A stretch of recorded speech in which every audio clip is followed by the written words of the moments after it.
There are various type of microbes in the cow dung, various type of microbes. Now these microbes can be multiplied. Which microbe we want to multiply? We can multiply these microbes using different methods. We call them gavya. Whatever comes from the cow, the different secretions or preparations which we make from the cow is we call them gavya, that which comes from the go or the cow, gomada. So that we use. So there are simple preparations like sanjeevani, where we use the cow dung, cow urine and water. We multiply it, it ferments and then it produces, the microbes are enhanced. The colony forming units are enhanced, wherein they, when applied to the soil, they form healthy colonies of these microbes, which is beneficial to the plant, because they synthesize or they prepare the food for the plant. And there are complicated complicated ways of making different various recipes for complicated gavyas. Simple gavyas which are very cheap, because agriculture is an activity wherein we shouldn't be investing too much. The investment should be least in producing a good healthy say crop.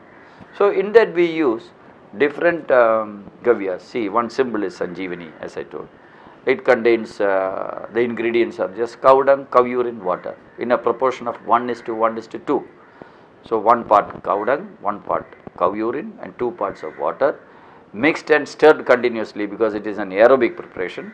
We stir it 5 minutes in the morning, 5 minutes in the afternoon and in the evening, and for 7 to 9 days. So if it is hot season, in 8th day it will be ready. If it is a cold season like Wayanad, places like Wayanad or Idiki, we have to stir it for 9 days and by 10th day it is ready.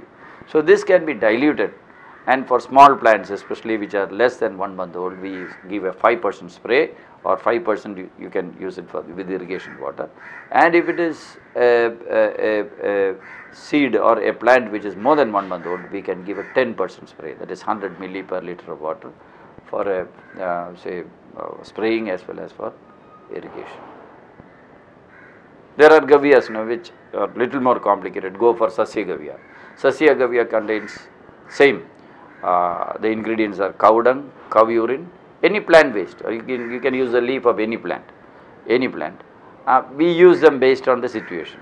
There are a lot of plants which are say used for which have medicinal properties, which are used in Ayurveda, where it has a high aura or a human energy field, HEF, and there are some plants which have lesser. So based on what is the situation, suppose you are having a plant which requires more nitrogen, and you can use the leaves of Gliricidia or say any say cowpea plant, any plant belonging to the family Leguminaceae you can use, because it has high nitrogen. So that when you use it in Sasya Gavya, the plant, the decoction or the not the decoction, the concoction we use will be having high content of nitrogen. You can use plants with say having pesticide qualities like say Calotropis, like say Chitta-amrita or Tinospora, or like Amudam, Datura metal, or Tulasi, or even Lantana camera for that matter, Kingini. So different plants, all these plants have some say active ingredient which doesn't promote say some doesn't promote fungus growth, some doesn't promote say insect attack, and some, and at the same time they promote plant growth. So we use these different things along with Gomutra. A simple method is we mix these, we take these leaves and dip it in Gomutra, say 1 kilo of leaf in 1.5 liter of Gomutra, keep it, stir it for around 15 days. The entire active ingredients goes to this Gomutra, which we can squeeze out, and then we dilute it 10 times and spray on the crop. Fantastic remedy. We can even mix these different leaves, have a say mixture of all these leaves in Gomutra, and we can use it. So in Sasya Gavya what we do is 1:1:1:2. 1 part of Gomutra, 1 part of cow dung, 1 part of any leaf, any Sasya waste say agriculture produce, plus 2 parts of water. We mix for we stir it well because it is also aerobic for 10 to 12 days, and on the say 11th or 13th day, based on the climatic condition of the place where we are using it, we dilute it.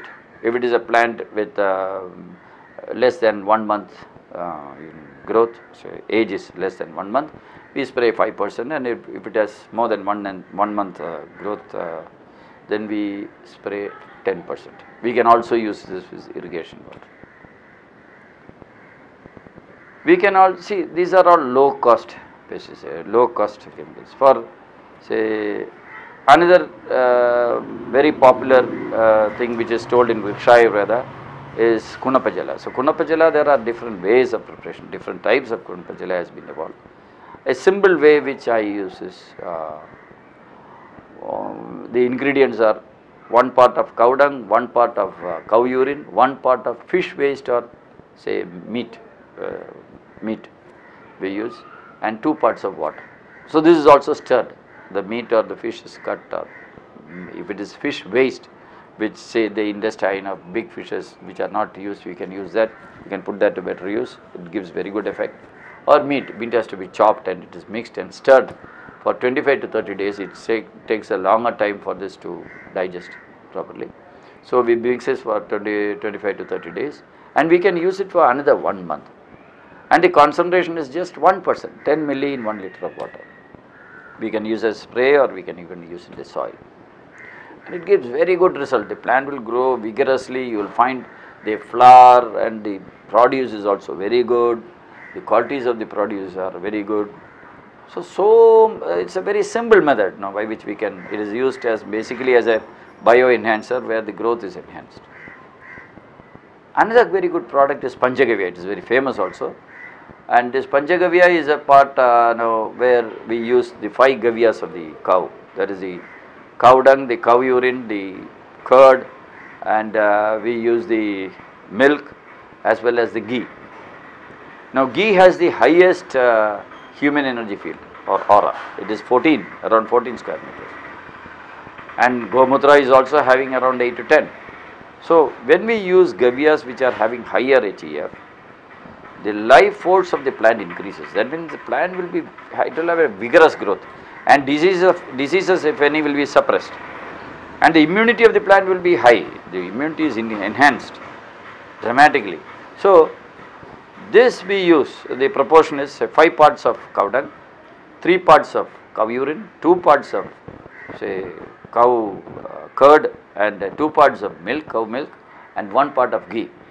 So the process is, first we mix that's how I do it, the most effective method I have found is, I mix the cow ghee with the cow dung, say 1 kg of say ghee with 5 kg of cow dung. I mix it properly with the hand and 3 times a day. The next day morning after mixing, I pour the 3 liters of Gomutra into it, mix it properly so it becomes a thick slurry, and on that I add the cow curd, after that 2 liters, and then 2 liters of cow milk, and I stir it 3 times a day for nearly say around 9 to 10 days. The resultant produce is called Panchagavya. Panchagavya, the concentration is very little is required. If it is a small plant with a age of less than 30 days, we require only 1%, that is 10 milli per liter. And if it is a plant which is above 1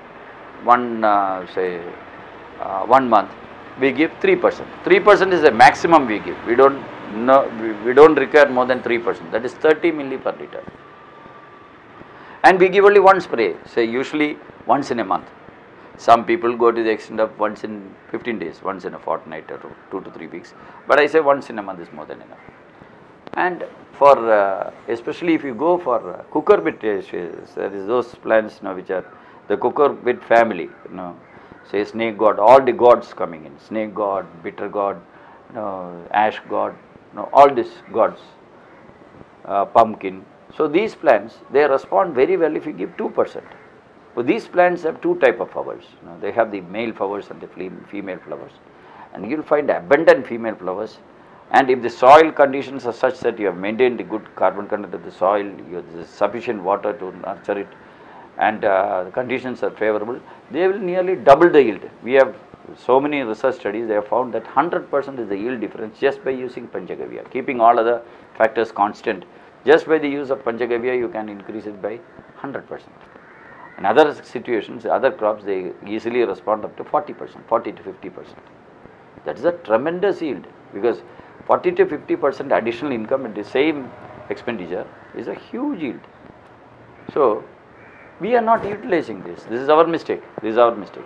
Either this knowledge is not available, or only few people know this knowledge, and there is a gap in this communication of this knowledge to the normal farmer.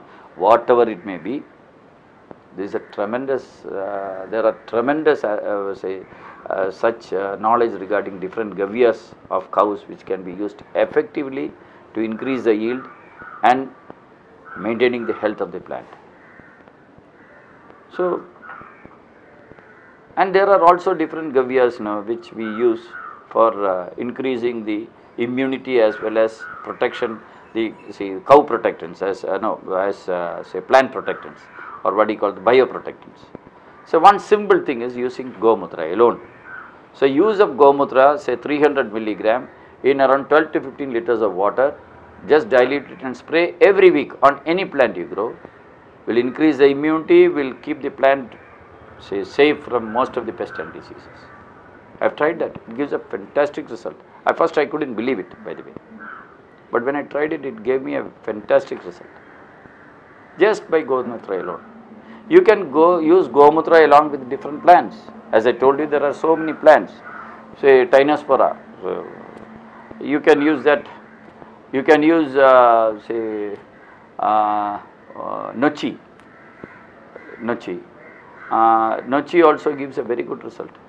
You can take the leaves of Nochi, put it in Gomutra, mix it well for 15 days, take the extract, dilute it 10 times and spray on the plant. It's very fantastic, especially for shoot borers, where the shoot borer is embedded in the plant. Nochi is very good. You can use yellow oleander, the leaves of yellow oleander. You can use say Calotropis, the leaves of Calotropis. You can use the leaf of say Annona squamosa, the leaf, fantastic, it gives very good result. You can use the leaves of Clerodendron. You can use the leaf of Datura metal. You can use the leaf of Coligny. You can use the see so many plants now which have high. They are all, most of them are used in Ayurveda also. These plants are very, Tulasi is another one. You can use mint, you can use aloe vera you can use. So, all these plants are found to have very high aura, at the same time they have very good pest control effects. So, these leaves can be cut, they can be put in Gomutra, and in 15 days you can take the extract and then dilute it and spray on the plants. They will repel, they act as fantastic repellents of insects, and also they keep insects off. And if we spray on these insects, in the correct spell by adding different say combinations, like you can use chili, you can use garlic. So, most of these larvae and the younger variations, they die out, they don't complete their life cycle. So, you can protect the plants. So, using that, and nowadays there are so many other aspects to it. Even in the soil, when you enrich, there are so many biofertilizers.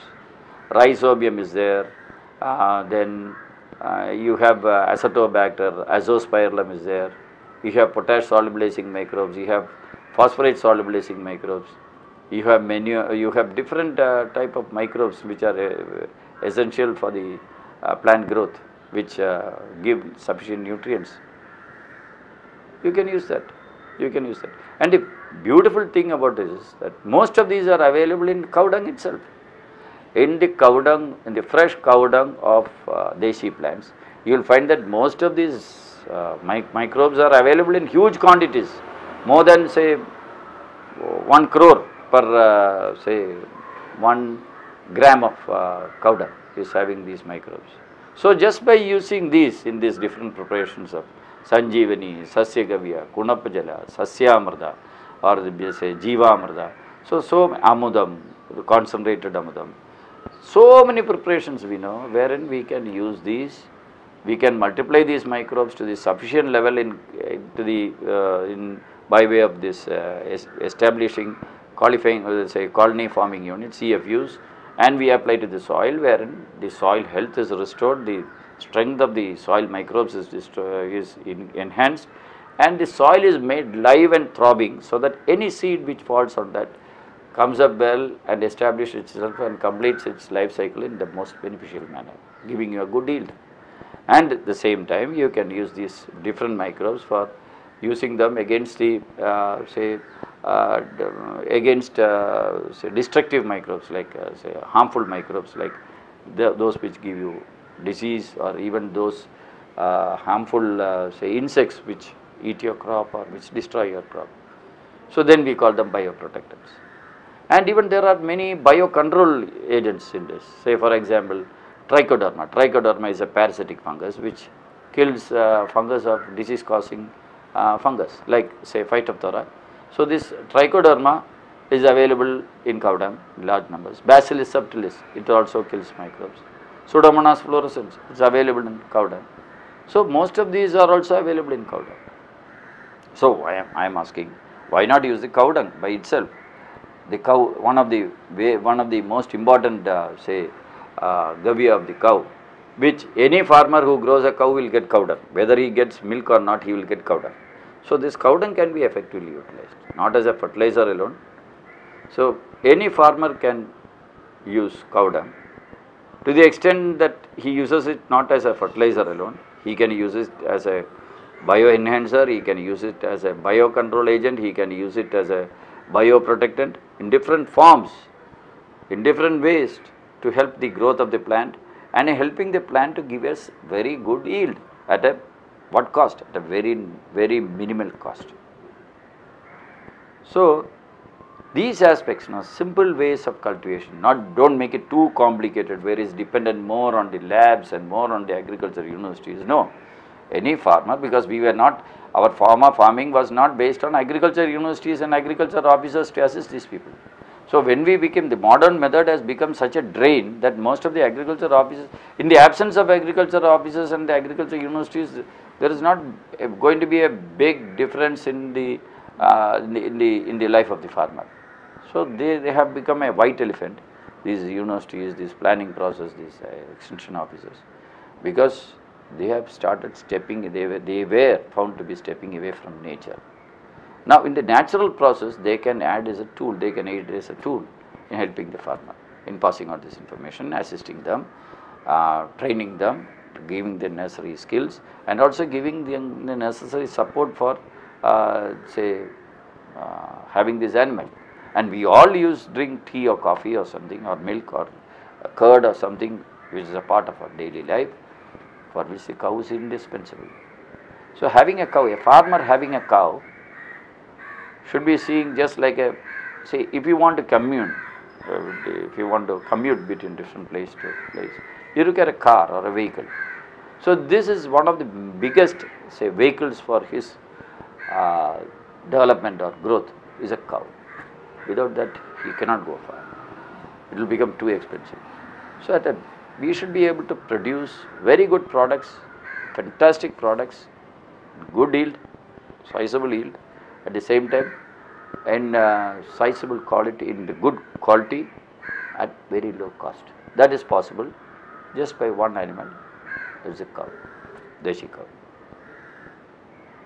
So this is one big message now I have found. Of course, it's a very big topic, and there are different branches, there are different, say, schools of thought for organic farming.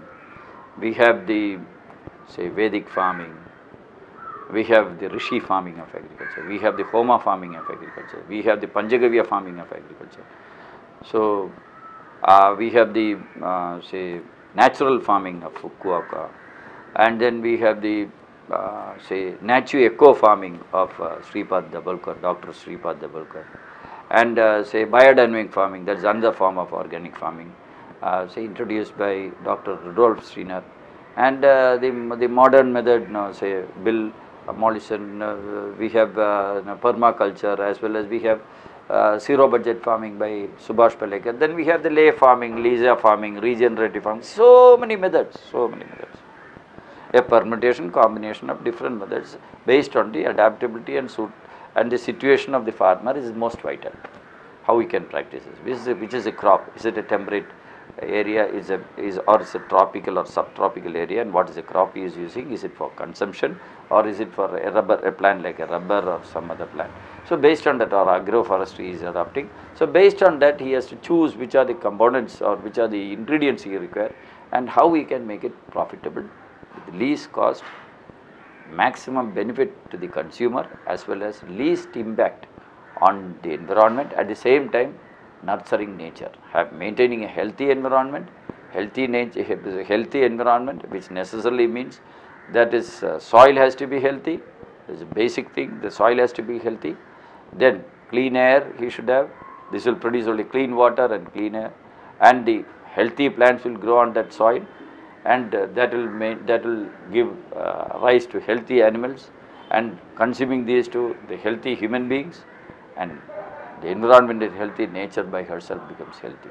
So that type of that attitude and that technology or that knowledge and that way of practical application should come forward, so that we have a better environment, people are happy, low cost food is available, good healthy food at low cost is available, food is available cheap, and at the same time the farmer is also content, he gets good income, and he doesn't have to suffer on say falling in debt and then committing suicide. And least subsidy, the government saves a lot, and the climate by itself, the carbon content is stored in the soil for a long period of time. So carbon dioxide content nearly more than 60%, 16% of the say this carbon dioxide, or say the greenhouse gases which are being produced is from agriculture. So a huge quantum comes from agriculture. We should minimize that that is only by adopting organic farming methods. So this is what I have to say, and this is possible over not a big period of time with the capability which India has at present at her disposal, by way of educated people, scientists and agriculture people. We can easily do it, and farmers by itself a lot of them are literate nowadays. Most of the states are having more than 50% of literate. People have the ability to read and write, so we can pass it on through mass media or other methods, passing on the skill and changing the attitude of the farmer.